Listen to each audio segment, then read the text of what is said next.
Around 3 o'clock in the morning, Anastasiya Lugova woke up from a sharp pain in her head. When she opened her eyes, she saw an unknown man in front of her who was wearing only underwear. He was holding the woman by the throat, hitting her repeatedly and trying to rape her. All this happened in the compartment of the Kyiv-Mariupol train in front of Anastasiya's 6-year-old son. Dear ones, well, we're leaving from the Strashna station. So, when Zakhar, Anastasiya's son, woke up from the commotion and his mother's screams, he started to scream. The boy was frightened and begged the attacker not to hurt his mom. However, the child's pleas only made the criminal angrier. He turned around and raised his hand to hit the child, Zakhar. Anastasiya managed to catch the man's arm in time. Fortunately, to calm him down a bit and lull the criminal's vigilance, the woman promised to do whatever he wanted. If he left the boy, her son, alone, well, it worked. The man's aggression subsided.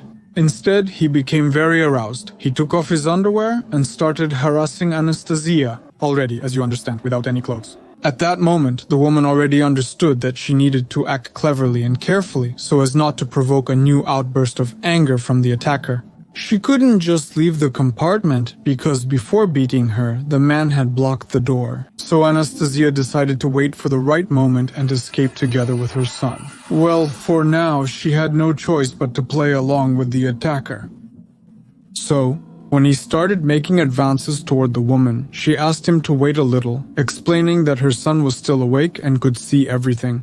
The man agreed. Anastasiya began to calm the boy, while the attacker started stroking her legs, kissing her and saying, "Be a good girl, be smart, and you won't get hurt anymore."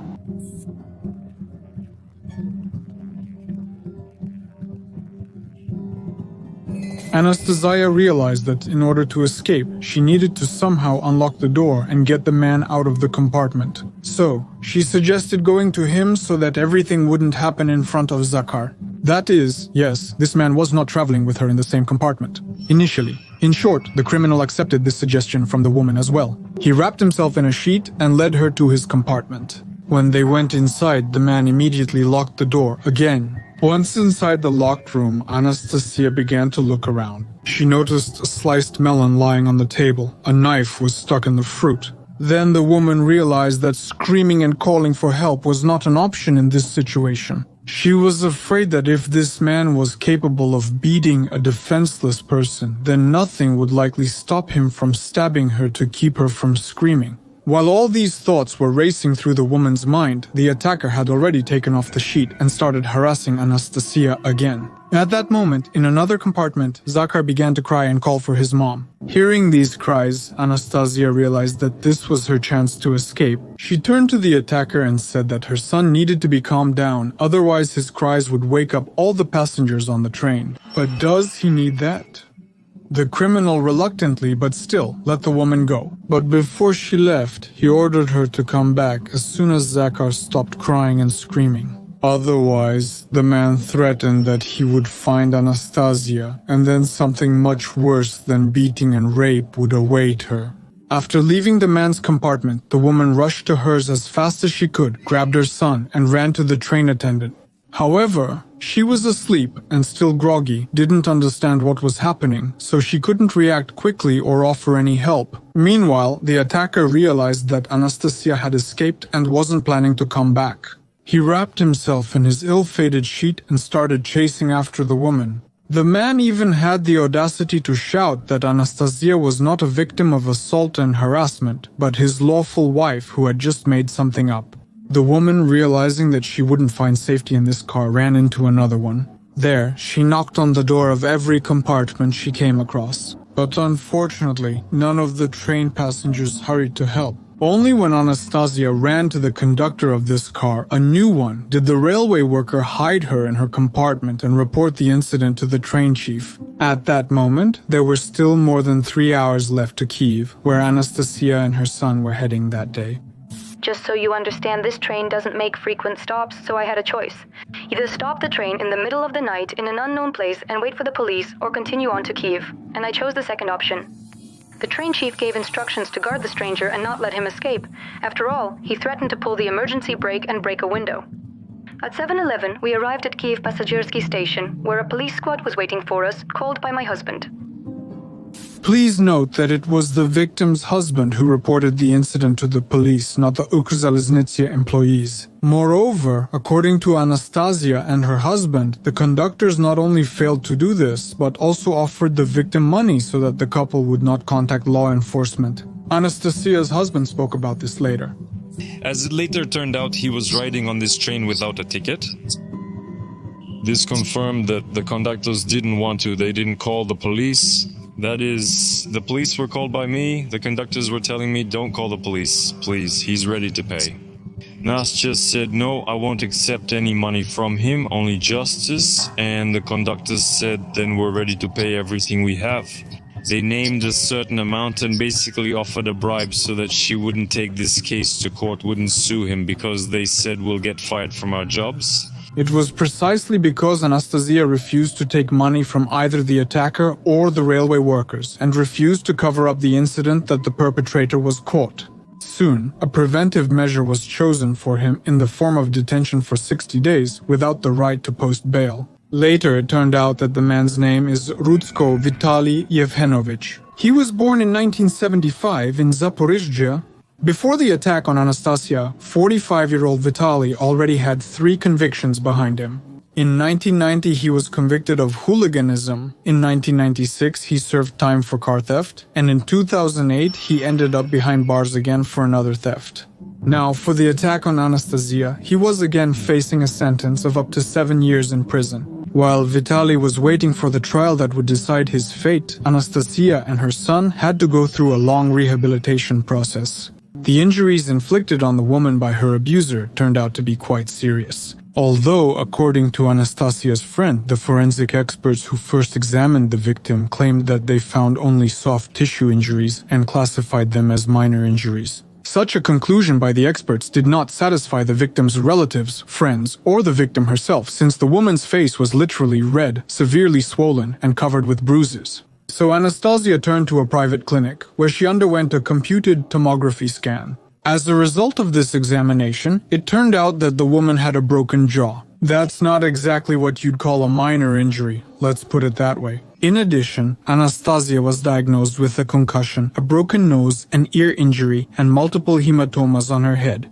Eventually, after the results of the computed tomography scan, the forensic experts agreed to conduct a second examination and changed their initial conclusion from minor injuries to moderate injuries. But because of Vitaly's actions, not only did Anastasiya suffer greatly, but also her son Zakhar, who witnessed the crime. Of course, his injuries were more psychological in nature. The victim herself talked about the boy's condition after the attack on her Facebook page. You all keep asking me how my son is. Right now I'm trying to protect him so that he doesn't watch the news under any circumstances, and to make sure his photos appear in the media as little as possible. After all, I don't know how this will affect his communication with peers and so on in the future. Zakhar is seeing a psychologist. He has a major psychological trauma. He's afraid to be alone. He says that scary things on television aren't frightening, but what scares him are the men. He's still afraid of me too. I call him, but without video. Children perceive everything visually, and he can't get used to the way his mom looks now. We need to work on making sure he doesn't blame himself. He says it's my fault that I didn't save you, that I didn't wake up earlier. We talked to him, his dad, his grandparents, and my sister. Thinking and reflecting on this topic can take a long time. He asks questions, tries to understand, but he still doesn't get why Uncle was hitting Mom and was naked. On the 4th day after the attack, Anastasiya was still in the hospital. She claimed that her condition had worsened. Despite this, she found the strength to share additional details about the crime. So, according to her, when she managed to escape from the attacker that night and hide with the conductor, Vitaly quickly moved his belongings to her compartment. There, he started rummaging through the woman's personal belongings, took her money and passport. Thanks to the documents, he found out information about the victim's name, where she lived, and her date of birth. With this information, he approached the train attendant and the train chief and started telling them that Anastasiya was his wife and Zakhar was his son. And they believed him. At first, the train staff even asked the victim to talk to Vitaly and considered returning her to the compartment with the perpetrator. Instead of letting her calm down and comfort her son, Anastasiya had to spend more time convincing the railway staff that she didn't know this man and was seeing him for the first time. Later, Anastasiya also explained why she was sharing her story on social media. At that time, the woman was very afraid that the case would be quickly covered up and the attacker would be declared mentally ill, in other words, not responsible for his actions. As for Anastasiya herself, she saw no reason for this, because in her opinion, Vitaly acted consciously and knew exactly what he was doing. This was indicated by the fact that the man rummaged through her belongings and then, after learning personal information, convinced everyone present that the victims were his wife and son. The woman also did not rule out the possibility that Vitaly might have acted in this way before. It was only yesterday that I realized this was a coordinated, well-practiced system. First, he beats the girl and intimidates her that way. She agrees to anything just so she won't be beaten. Then they start saying things like, "Be a good girl or I'll make it even worse." The girl does everything, afraid of the pain. The scumbag tortures her however he wants. He beats her harder because he enjoys it. When they arrive in Kyiv, he leaves her half dead or dead in the compartment. He gets off himself, and the victim is only found after everyone has left the train. No one will even realize who did it because the scumbag was traveling without a ticket. He remains unpunished and simply waits for the next night trip. Anastasiya's posts on social media gained significant attention. People were outraged that, in order to save herself, the woman had to run all the way to the next car, because none of the passengers responded to her screams and pleas for help. The public also drew attention to the unprofessional and careless work of Ukrzaliznytsia employees, who let a stowaway into the car, failed to promptly assist Anastasiya, did not call law enforcement, and offered the woman a bribe. However, as often happens, there were also those who blamed the victim herself. Some commenters blamed Anastasiya, saying it was her own fault. She should have locked the compartment, and in general, women shouldn't travel alone at all. Some even accused the victim of using this story for publicity. Fortunately, there were far fewer people like that. Well, fewer than those who supported Anastasiya. Ukrzaliznytsia also gave an official comment on the situation. Back on August 1st, the company published a post in which they apologized to the victim and emphasized the urgent need to resume escorting trains with national police officers. At the same time, in this post, they did not comment in any way on the information that the train attendant tried to persuade the victim to take a bribe and not contact the police. Later, the company reported that they had conducted an internal investigation into this incident. As a result, several employees were fired who were simply accused of negligence. In particular, the conductor of the carriage where the attack took place, the train chief, the train crew instructor, the senior master of the carriage depot for the conductor's reserve, and the deputy head of the Mariupol carriage depot lost their positions. And in addition, Ukrzaliznytsia reported that it conducted additional training for all employees to prevent a similar situation in the future. Already in March of the same year, the police began escorting passenger trains on 2 routes. Conductors were allowed to use pepper spray for self-defense, and in August, Ukrzaliznytsia launched a pilot project to protect passenger trains with the help of armed security. This decision is truly pleasing because violence is on the rise. Both female passengers and female conductors face these issues, and even passengers. I'll share my own story a bit later. But here are a few stories from female conductors. A few years ago, my friend and I were traveling in a night sleeper car. A man came up to our seats, took the seat next to us, and right in front of our eyes started pleasuring himself. He was sober. I just jumped up and ran to the conductor, started shouting loudly. My friend stayed in her seat. The conductor immediately ran after me to our seats, but the scoundrel had already made a run for it to the next car. When my partner went to the service compartment to sleep, the passenger came into my compartment, sat in a way that I couldn't get out, blocked the passage, and started unbuttoning the buttons on his shirt. I tried to persuade him, but it was useless. So with my free hand, I called the train manager. The train manager rushed into the car and kicked the passenger out of the compartment. I didn't file a report. The passenger burst into my compartment, closed the door, undressed in a second, and threw me onto the bunk. I was lucky that I dialed the train manager's number, even though I didn't have time to say anything to him. He came, pulled the passenger out of the compartment, talked to him, and that was the end of it. I was traveling on the Kyiv-Lviv train. The conductor was walking through the carriage, looked at me and said, "Come into the conductor's compartment to get your bedding." So I went. As soon as I entered, he started making inappropriate jokes. And then he pushed me away from the door, locked it, and tried to kiss me. I resisted, but I felt that I was weaker and couldn't overpower him. I remember that disgusting kiss for the rest of my life. The thought in my head was that I had to do something or I'd be done for. I see his cap hanging on the hook. I say, "Oh, what a beautiful cap." He got distracted, probably thought there would be some role play. He says, "Do you want to try it on?" I say, I go to the door, open it, and run away from there, back to my place. It's a sleeper car, there are people all around, he didn't bother me anymore. And now let's get back to Anastasiya's story. So, at the end of September 2020, the court extended the attacker's arrest for another 3 months. And in October, there was a court hearing in the case where Anastasiya Lohova met her abuser for the first time since the attack. According to the woman, the man tried to apologize to her and even offered to pay for her trip to Egypt as compensation. As the woman noted, Vitali's words during the apology sounded blatantly insincere. I just tried not to look at him and not to take it in. He was apologizing, but it was so pretentious, like a rehearsed script. At other hearings, Vitali behaved aggressively, cursing Anastasiya and calling her a witch, then apologizing, admitting his guilt, and lamenting with words like these. "Why did I get on that damn train? The devil must have confused me. Forgive me and let me go." It also became known that Vitali's sister submitted a certificate to the court stating that the man has a brain tumor.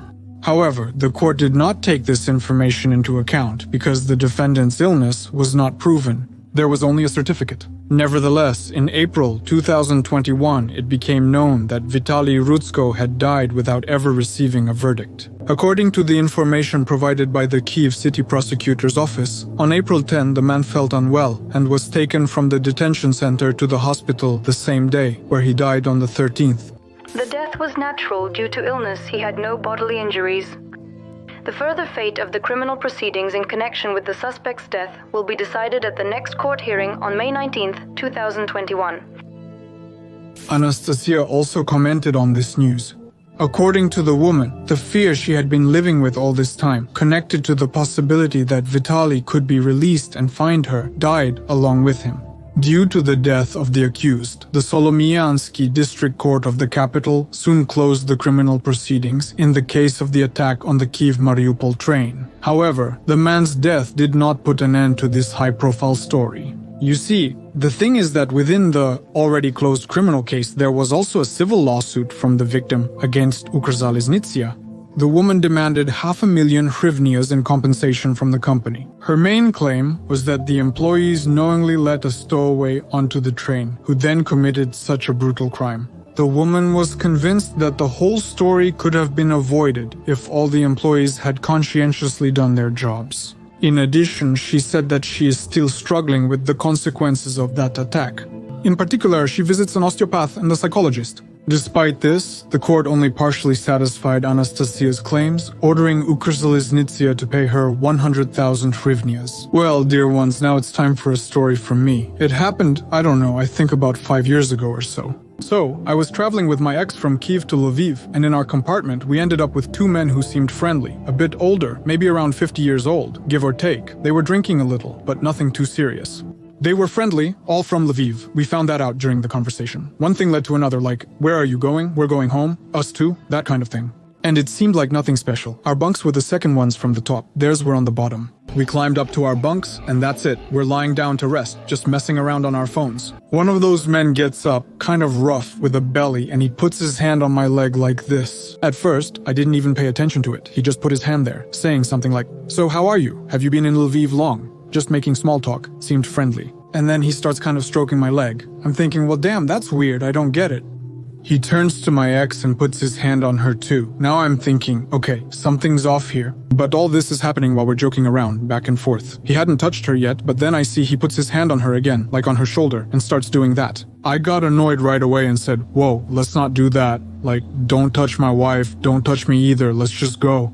That just pissed them off like crazy. They were like, what, we're gonna smash your face right now, that's it. Basically, it turned into some really nasty talk. And it was already night. I honestly had no idea what to do. I mean, I realized the whole train car was already asleep. I got a bit confused. And honestly, at that moment, I was just trying to calm the whole situation down, saying, okay, I'm not swearing, I calmed down. Well, in short, long story short, it ended with me barely sleeping the whole night because I kept thinking they would get up, start hitting something, doing something weird, and so on. Anyway, I didn't tell it very well, but the point is that I'm sure stories like this about harassment don't just happen to women, even though they're definitely the majority. But even I ended up in a situation like that, where you could say I was being harassed too. That was definitely it. It was the first time in my life something like that happened to me, but yeah, that was it. And it's terrible. It's disgusting. I'm really sorry that there's so many women who go through things like this. It's just awful. I don't even know what to say. Share your stories in the comments, and please take care of yourselves, your family, and your loved ones. Be careful, as always, about who you let into your life and who you keep there. And stay healthy, always, as much as you can.